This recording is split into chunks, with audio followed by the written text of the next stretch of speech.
కొంతమంది తెలిసి ఉండొచ్చు, Vivekananda gave a speech in Chicago, he inspired whole world.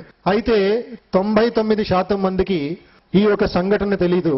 That Vivekananda's first lecture was not in Chicago, it was in Mehboob college in Hyderabad. 1893లో హైదరాబాద్ లో ఉండే కొంతమంది మేధావులు వివేకానందని వారు మెడ్రాస్ నుంచి ఆహ్వానించారు. సుమారు 3 గంటల సేపు నిజాంతో ఆయన చర్చించారు భారతదేశ గురించి, ఆధ్యాత్మికత గురించి.